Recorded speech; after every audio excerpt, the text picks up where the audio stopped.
Hi hello friends, welcome back to Nisha cooking channel. ಎಲ್ಲರೂ ಹೇಗಿದ್ದೀರಾ? ಚೆನ್ನಾಗಿದ್ದೀರಾ ಅಂದ್ಕೊತಿದ್ದೀನಿ.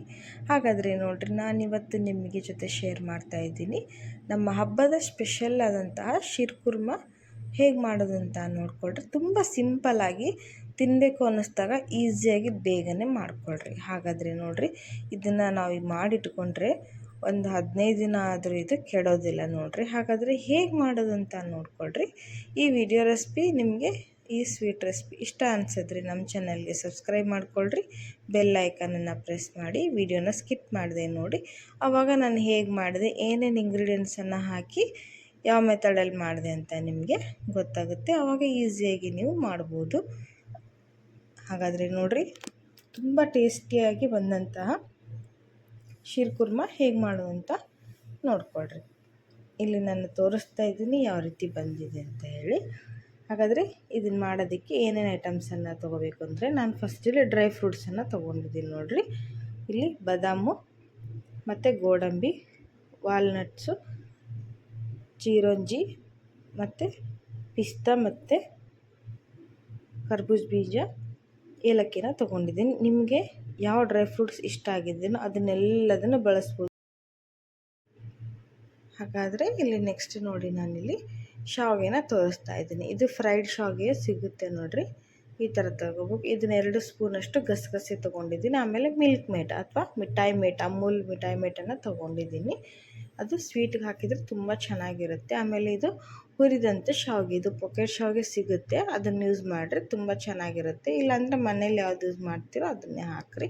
ಇಲ್ಲಿ ನೋಡಿರಿ, ನಾನು 1 ಲೀಟ್ರಷ್ಟು ಹಾಲು ತೊಗೊಂಡಿದ್ದೀನಿ ಬಿಸಿ ಮಾಡಿ. 1 ಕಪ್ಪಷ್ಟು ಸಕ್ಕರೆನ ತೊಗೊಂಡಿದ್ದೀನಿ. ಸಕ್ಕರೆ ನಿಮ್ಮ ಸಿಹಿಗೆ ಅನುಗುಣವಾಗಿ ನೀವು ಯೂಸ್ ಮಾಡ್ಬೋದು. ಇಲ್ಲಿ ನಾನು ಫಸ್ಟು ಏನು ಮಾಡ್ತೀನಿ ಅಂದರೆ, ಇವಾಗ ನಾವು ಫಸ್ಟು ತೊಗೊಂಡಂತಹ ಗಸಗಸೆನ ನೀರಲ್ಲಿ ಹಾಕಿ ನೆನೆಸಿಡಬೇಕು. ಇಲ್ಲಿ ಡ್ರೈ ಕೊಕೊನಟನ್ನು ತೊಗೊಂಡಿದ್ದೀನಿ. ಇದಕ್ಕೆ ಒಂದು 3 ಏಲಕ್ಕಿನ ಹಾಕ್ತಾಯಿದ್ದೀನಿ ನೋಡಿರಿ. ಈ ಥರ ಗಸಗಸೆನ ನೀರಲ್ಲಿ ಒಂದು 1 ಅವರ್ ನೆನೆಯಕ್ಕಿಡಬೇಕು. ಆವಾಗ ಚೆನ್ನಾಗಿರುತ್ತೆ, ಅದನ್ನು ರುಬ್ಬಬೇಕಾಗುತ್ತೆ. ಹಾಗಾಗಿ ಈಗ ಇದಕ್ಕೆ ಸ್ವಲ್ಪ ಗೋಡಂಬಿನ ಹಾಕ್ತಾಯಿದ್ದೀನಿ, ಒಂದು 4-5 ಗೋಡಂಬಿನ ಹಾಕಿ ನೆನೆಯೋಕ್ಕೆ. ಆಮೇಲೆ ಬಾದಾಮನ್ನು ಹಾಕಿರಿ, ಅದನ್ನು ಸಹಿತ ಚೆನ್ನಾಗಿ 1 ತಾಸು ನೆನೆಯಕ್ಕಿಡೋಣ. ಆವಾಗ ತುಂಬ ಚೆನ್ನಾಗಿ ಬರುತ್ತೆ ಟೇಸ್ಟು. ಈಗ ಇದನ್ನು ನೆನೆಸಿಡೋಣ ಸ್ವಲ್ಪ ಹೊತ್ತು. ಈಗ ನೋಡಿರಿ, ಡ್ರೈ ಫ್ರೂಟ್ಸನ್ನು ನಾನಿಲ್ಲಿ ಚೆನ್ನಾಗಿ ಇದನ್ನು ಕಟ್ ಮಾಡ್ಕೊಂಡಿದ್ದೀನಿ. 1ರಲ್ಲಿ 2 ಪೀಸ್ ಆಗೋ, ಅಂದರೆ ಇಡೀದು ಹಾಕಿದರೆ ತಿನ್ನೋಕ್ಕೆ ಅಷ್ಟು ಸರಿ ಅನಿಸಲ್ಲ. ಸ್ವಲ್ಪ ಕಟ್ ಮಾಡಿ ಹಾಕಿದರೆ ಚೆನ್ನಾಗಿರುತ್ತೆ. ಇಲ್ಲಿ ನೋಡಿರಿ, ಶಿರ್ಕುರ್ಮ ಮಾಡೋಕ್ಕೆ ಕಡಾಯಿನ ಬಿಸಿ ಮಾಡೋಕ್ಕೆ ಇಟ್ಟಿದ್ದೀನಿ. ಪಾತ್ರೆ ಚೆನ್ನಾಗಿ ಬಿಸಿ ಆದಮೇಲೆ 1.5 ಸ್ಪೂನಷ್ಟು ತುಪ್ಪನ ಹಾಕ್ತಾಯಿದ್ದೀನಿ. ಅಂದರೆ ದೊಡ್ಡ ಸ್ಪೂನಲ್ಲಿ 1.5 ಸ್ಪೂನಷ್ಟು ಹಾಕ್ತಾಯಿದ್ದೀನಿ ನೋಡಿರಿ. ನಾವು ತೊಗೊಂಡಂಥ ಎಲ್ಲ ಡ್ರೈ ಫ್ರೂಟ್ಸನ್ನು ನಾವೀಗ ಫ್ರೈ ಮಾಡಬೇಕು. ಹಾಗಾಗಿ ಸ್ವಲ್ಪ ತುಪ್ಪನ ಜಾಸ್ತಿ ಯೂಸ್ ಮಾಡಿರಿ. ಕೆಲವೊಬ್ಬರು ಡಾಲ್ಡಾ ಬಳಸ್ತಾರೆ, ಡಾಲ್ಡಾ ಹಾಕಿದರೆ ಸ್ವಲ್ಪ ಹೆಲ್ತಿಗೆ ಒಳ್ಳೆಯದಲ್ಲ, ಹಾಗಾಗಿ ತುಪ್ಪನ ಯೂಸ್ ಮಾಡಿರಿ. ಇಲ್ಲಿ ನೋಡಿರಿ, ನಾನು ಈ ಫಸ್ಟು ಬಾದಾಮನ್ನು ಹಾಕಿ ಫ್ರೈ ಮಾಡ್ತಾಯಿದ್ದೀನಿ. ಯಾಕಂದರೆ ಫಸ್ಟು ದಪ್ಪ ಇರುವಂಥ ಡ್ರೈ ಫ್ರೂಟ್ಸನ್ನು ಫ್ರೈ ಮಾಡ್ಕೊಳ್ರಿ. ಆಮೇಲೆ ಚಿಕ್ಕದಾಗಿರೋಂಥ ಡ್ರೈ ಫ್ರೂಟ್ಸನ್ನು ಹಾಕಿ ಫ್ರೈ ಮಾಡಿರಿ. ಇಲ್ಲಾಂದರೆ ಎಲ್ಲ ಮಿಕ್ಸ್ ಮಾಡಿ ಹುರಿದ್ರೆ ಹೊತ್ತೋಗುತ್ತೆ, ಚೆನ್ನಾಗಿ ಫ್ರೈ ಆಗೋದಿಲ್ಲ. ಈಗ ನೋಡಿರಿ, ಬಾದಾಮ್ ಸ್ವಲ್ಪ ಫ್ರೈ ಆಯಿತು. ಆಮೇಲೆ ನಾನು ಇದಕ್ಕೆ ಗೋಡಂಬಿನ ಹಾಕ್ತೀನಿ. ಒಂದೊಂದೇ ಹಾಕಿ ಚೆನ್ನಾಗಿ ಫ್ರೈ ಮಾಡಿಕೊಳ್ರಿ. ಲೋ ಫ್ಲೇಮ್ ಇಟ್ಕೊಂಡು ಚೆನ್ನಾಗಿ ಹುರಿಯಿರಿ. ಆವಾಗ ಖಡಕ್ಕಾಗಿ ಫ್ರೈ ಆದಮೇಲೆ ತಿನ್ನೋಕ್ಕೆ ಚೆನ್ನಾಗಿ ಕ್ರಿಸ್ಪಿಯಾಗಿ ಸಿಗುತ್ತೆ. ಈಗ ಇದಕ್ಕೆ ವಾಲ್ನಟ್ಸನ್ನು ಹಾಕ್ತಾಯಿದ್ದೀನಿ. ಇದು ಅಷ್ಟೇ ನೋಡಿರಿ, ವಾಲ್ನಟ್ಸು ಬ್ರೈನಿಗೆ ತುಂಬ ಒಳ್ಳೆಯದು. ಆಮೇಲೆ ಗೋಡಂಬಿನ ಹಾಕಿರಿ. ಅದು ನೋಡೋಕ್ಕೆ ಬ್ರೈನ್ ಶೇಪೇ ಇರುತ್ತೆ, ಹಾಗಾಗಿ ಮೆದುಳಿನ ಚುರುಕುತನ ಹೆಚ್ಚು ಮಾಡುತ್ತೆ. ಆಮೇಲೆ ಮೆದುಳಿನಲ್ಲಿ ಬ್ಲಡ್ ಸರ್ಕ್ಯುಲೇಷನನ್ನು ಅದು ಜಾಸ್ತಿ ಮಾಡುತ್ತೆ ನೋಡಿರಿ. ಹಾಗಾಗಿ ಅದನ್ನು ಸಹಿತ ಜಾಸ್ತಿ ತಿನ್ನಿರಿ, ಚೆನ್ನಾಗಿರುತ್ತೆ ಆರೋಗ್ಯಕ್ಕೆ. ಈಗ ನೋಡಿರಿ, ಇದಕ್ಕೆ ಪಿಸ್ತಾ ಹಾಕ್ತಾಯಿದ್ದೀನಿ. ಎಲ್ಲದನ್ನು ಒಂದೊಂದಾಗಿ ಸೇರಿಸಿ ಮಿಕ್ಸ್ ಮಾಡ್ತಾ ಫ್ರೈ ಮಾಡಿರಿ. ಲಾಸ್ಟಿಗೆ ನಾನು ಚಿರೋಂಜಿ ಮತ್ತು ಕರ್ಬೂಜ ಬೀಜ ಎರಡನ್ನೂ ಹಾಕಿ ಫ್ರೈ ಮಾಡ್ತಾಯಿದ್ದೀನಿ. ಅವನ್ನೇ ಲಾಸ್ಟಲ್ಲಿ ಹಾಕಿದರೆ ಹೊತ್ತೋಗೋದಿಲ್ಲ. ಹಾಗಾಗಿ ಫಸ್ಟು ದಪ್ಪ ಇರುವಂಥ ಡ್ರೈ ಫ್ರೂಟ್ಸನ್ನು ಹಾಕಿ ಚೆನ್ನಾಗಿ ಫ್ರೈ ಮಾಡಿಕೊಂಡು ಲಾಸ್ಟಲ್ಲಿ ಅದನ್ನು ಹಾಕಿ ಫ್ರೈ ಮಾಡಿರಿ. ಲೋ ಫ್ಲೇಮ್ ಇಟ್ಕೊಂಡು ಚೆನ್ನಾಗಿ ಖಡಕ್ಕಾಗಿ ಫ್ರೈ ಮಾಡಿರಿ, ಕ್ರಿಸ್ಪಿ ಆಗೋವರೆಗೂ. ಸ್ವಲ್ಪ ಕಲರ್ ಚೇಂಜ್ ಆಗಬೇಕು, ಕೆಂಪಗಾಗೋ ರೀತಿ ಹುರಿರಿ, ಆವಾಗ ಟೇಸ್ಟ್ ಚೆನ್ನಾಗಿ ಬರುತ್ತೆ ನೋಡಿರಿ ಈ ಥರ. ಈಗ ಇದನ್ನು ಪ್ಲೇಟಿಗೆ ತೆಗೆದು ಹಾಕೋಣ.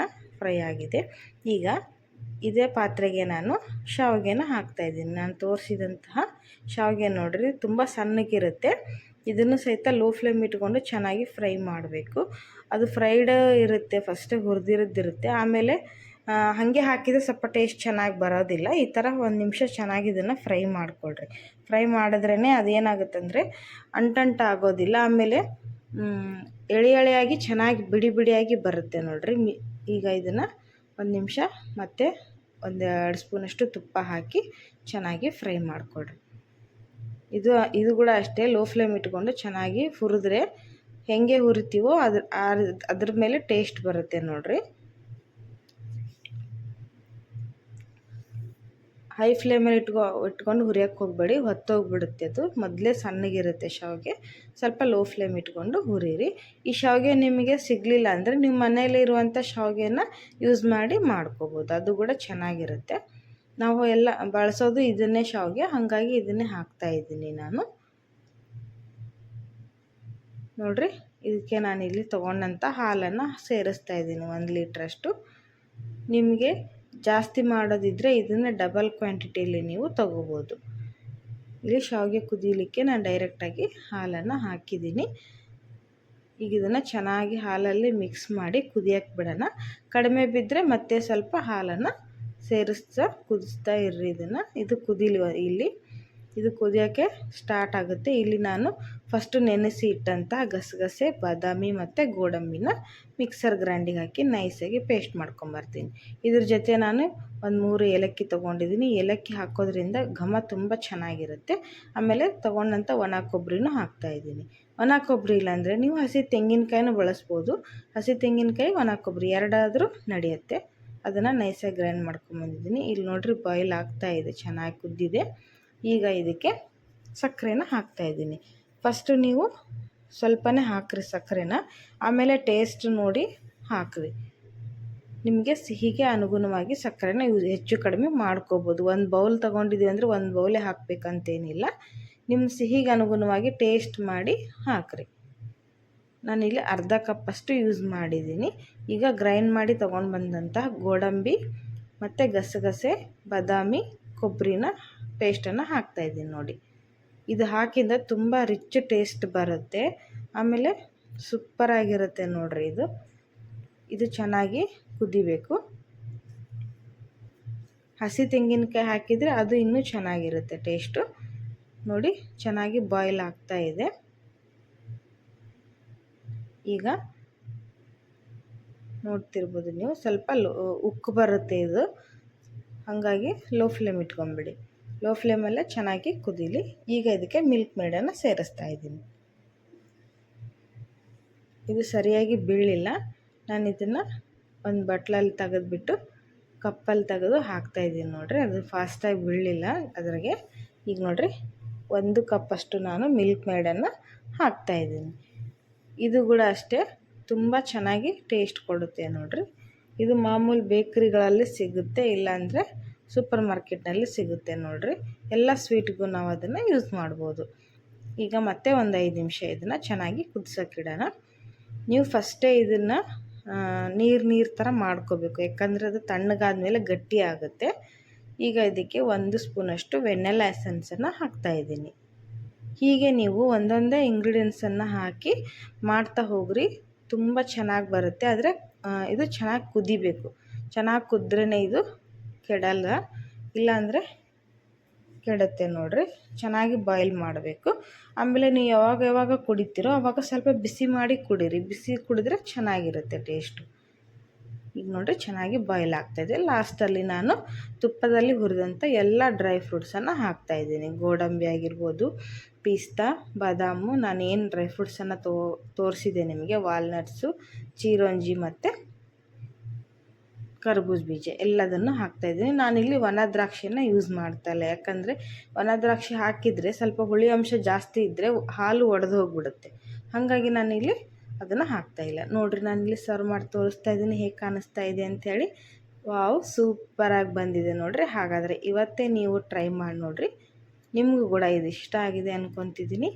ಹಾಗಾದರೆ ಇಷ್ಟ ಅನಿಸಿದ್ರೆ ನಮ್ಮ ಚಾನಲ್ಗೆ ಸಬ್ಸ್ಕ್ರೈಬ್ ಮಾಡೋದನ್ನು ಮರಿಬೇಡಿ, ಬೆಲ್ಲೈಕನನ್ನು ಪ್ರೆಸ್ ಮಾಡಿ ವಿಡಿಯೋ ನೋಡಿ ನಮಗೆ ಸಪೋರ್ಟ್ ಮಾಡಿ. ನೋಡಿರಿ ಹೇಗೆ ಕಾಣಿಸ್ತಾ ಇದೆ ಅಂತೇಳಿ, ತುಂಬ ಟೇಸ್ಟಿಯಾಗಿ ಬಂದಿದೆ. ನೀವು ಇದನ್ನು ಡೈಲಿ 2 ಟೈಮ್ಸ್ ನೀವು ಬಿಸಿ ಮಾಡಿದ್ರೆ ಸಾಕು, 15 ದಿನಗಳವರೆಗೂ ಇದನ್ನ ಇಟ್ಕೊಂಡು ನೀವು ತಿನ್ಬೋದು. ಹಾಗಾದರೆ ನೋಡಿ, ವಿಡಿಯೋನ ಲೈಕ್ ಆ್ಯಂಡ್ ಶೇರ್ ಮಾಡ್ಕೊಳ್ರಿ. ಬಾಯ್.